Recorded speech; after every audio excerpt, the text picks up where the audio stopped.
Problem: I've tried selling on eBay before and failed. Solution: learn the top 5 eBay mistakes that push people to failure and how to rectify them.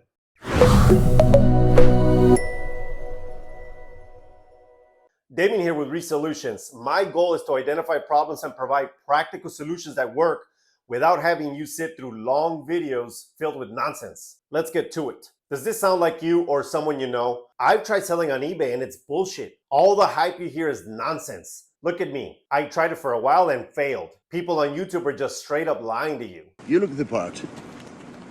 You simply talk the talk. A useless stink. I've heard this many times before. People can go on and on about how it's this or how it's that, how it's unfair, how people like us that try to help by running channels like this one are just full of shit.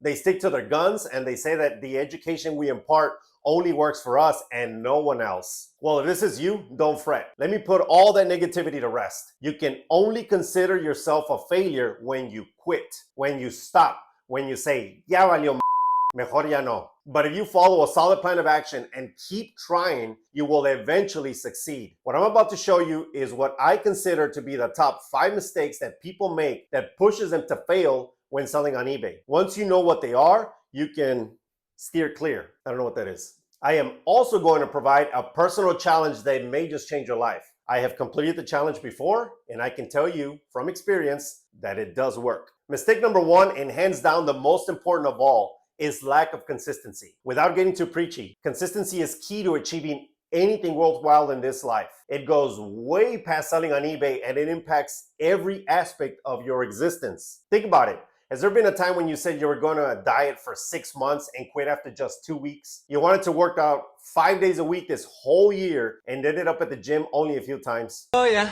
gym member. I try to go 4 times a week, but I've missed the last 1,200 times. You were going to take care of your gardening on the daily so you can have fresh veggies, but you ended up with dead plants that make you sad.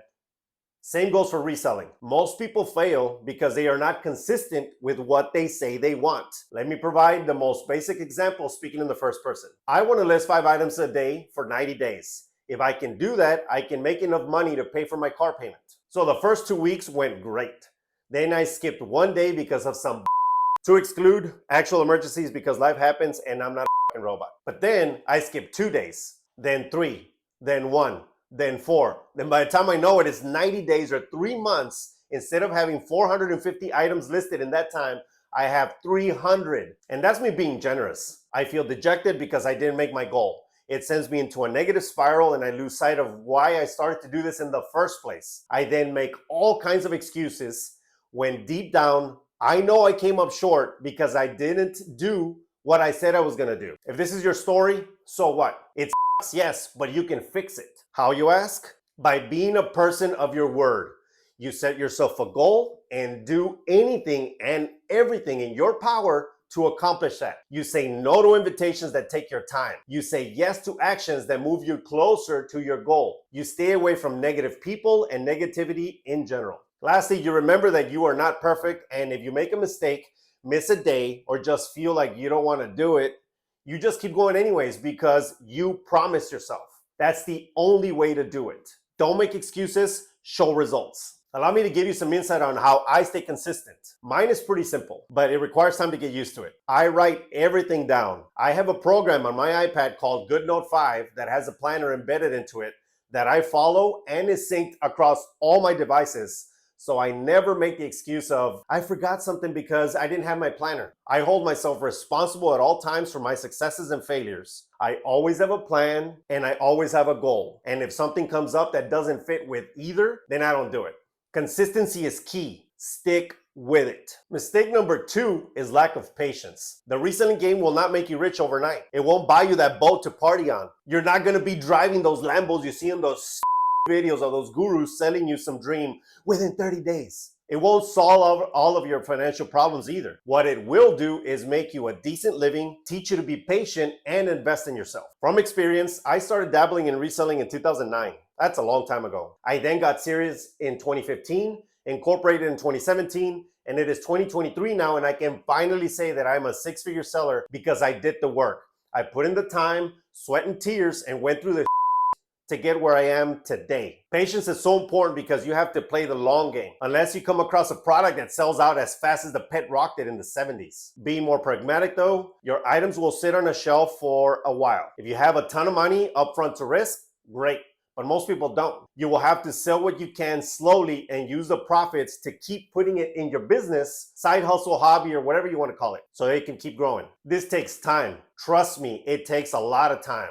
Especially now in 2023 when there's more and more people joining the game. Don't get scared though. Most of those new sellers that don't take advice like the one that I'm offering now will quit soon enough and leave all those potential customers for us. So be patient. Patience, by the way, also extends to buying and not just selling. Don't invest in a product just because it's cheap. Don't buy stuff just because you think it'll make money. The best way to ensure success is looking at the historical value of an item. Most likely, if there has been sales before, there will be sales again. Mistake number 3 is the buy-in factor or lack thereof, also called commitment. But I use the buy-in because commitment has a weird connotation in our society that sends people running to the hills. This topic will definitely gut punch some other YouTubers because of what they preach, but I never apologize for being me, and I use my experiences to teach others. Over a very, very, very long career in sales, I have learned that buy-in is necessary in any business, especially in sales. So what do I mean by buy-in? I mean, are you truly invested in your venture? Do you have a reason to be successful, or are you doing it just because? Being bought in is necessary in this business because there will be days of zero sales, no product to buy, returns galore, customer issues, chargeback, scammers, naysayers talk shit, and I could mention much more, but let's leave it at that. I've seen many videos online where someone tells you to sell things around your home to get your feet wet. Though this is one way to determine if reselling is for you, I don't think this is an ideal test. From my experience, a large number of people that try this don't like it, don't make it, and don't want anything else to do with it. This happens because they have no buy-in. Think about it. If you have nothing to lose, then you don't care. You just lollygag and do the minimal amount of work, which results in what? Failure. Now let me be clear. I'm not crazy. I'm not suggesting you put yourself in debt just to get your business off the ground. If you want to do that, fine. However, I do recommend you have some skin in the game. Invest some money in a computer, shipping supplies, a hefty amount of merchandise from wherever you can get it. Things like that. When you do this, your brain turns into a different monster that reminds you that you put some money in and now you have to deliver no matter what. Compare that to selling stuff around your home, where it doesn't matter whether you sell it or not because it's just there anyway. I know deep down, if you're truthful with yourself, you know I'm right. This is one reason why car dealers, banks, and lenders ask for something up front. They want to see how committed you are or how bought in you are. Mistake number 4 is choice of product. It simply comes down to the numbers. And one thing to remember is that numbers don't lie. If you buy something that people don't want, aren't looking for, or simply just no one's gonna buy it. It may sound mean, but that's the truth. There are a few factors to consider when choosing what to sell. You could be an everything store, but that requires a lot of knowledge in a lot of categories. Having one or just a few categories will help streamline what you buy and where you buy it. You have to see what type of sourcing is available locally and online for your category. How fast can you get it? How much product you can get at once? Most importantly, is it cheap enough for you to actually make money? These are things to consider not only as a newbie, but as a veteran seller as well. Maybe as a veteran seller, your business stagnated. Maybe you need to rethink your strategy and your category to something that's more readily available. I recommend you sit and ponder all these things before moving forward. Do some research, reach out to a fellow reseller, look online, check out the local markets. Just do what is necessary to acquire as much information as needed to make an informed decision. As I stated before, numbers don't lie. Look online and see what kind of numbers your category is bringing in. How much money is it actually making? Is your product selling fast enough? If you are new and haven't chosen a category yet, find info on potential categories online. Whatever you do, don't skip this step because you want to make money now. Do your research. Mistake number 5, and one of the most important ones for me personally, is the fun factor.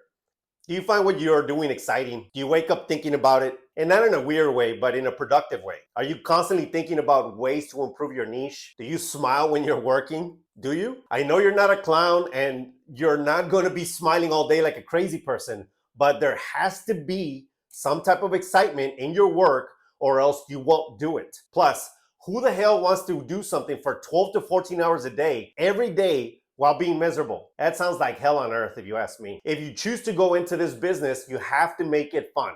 You have to enjoy shopping, listing, dealing with customers, etc. The whole deal. On the same side of that fun coin, you also have to make time for your own personal fun. Sometimes we get wrapped up on our business so much that we lose sight of what's important. We don't spend time with the fam. We don't go out to a movie or for a drink because we are busy. Always make time for yourself. Let me offer some insight on what I like to do for fun when I'm not working. I like to learn how to cook better and mountain bike. That's usually where my time goes, cooking and biking. I love to try new recipes and focus on how to eat gourmet at home for cheap. Also, I bike 3 times a week in beautiful places near me. And once a month, I escape to the only downhill chairlift operated bike park in Texas, Spider Mountain. I bike for about 8 hours and then retreat to a rental cabin to do my business taxes of all things. That's just what I do. Whatever it is that you do, just do you and have fun. And for the bonus I promised, I have a challenge for you that has worked wonders for me and other people in my circle. It's called the 66-Day Challenge. If you're wondering why 66 days, I will refer you to the article linked in the description below that breaks down the science for you. And while you're down there, hit the subscribe button and hit the notification bell so you don't miss my videos in the future. Here's the gist of it. You will do one thing every single day for 66 days without fail, because on average, that's how long it takes to build a new habit. This can be anything that impacts your business positively, like listing, sourcing, researching, networking. You get to pick. The trick here is to do it for 66 days without anyone there to carry you, baby you, or motivate you. As much as I would love to do that for you, it won't work that way. You have to want it for yourself because no one will want it for you. It may sound harsh, but it's really not. Life treats you with indifference every day and you deal with that just fine. The top 5 mistakes I just talked about all have remedies that will help you stay in the game. Take these to heart and see what you learn from them. I'm also curious on whether you have made these mistakes in the past or not. Leave a comment below and let me know. It helps drive me forward and it just may help someone in our community. Now get to it and have the best day.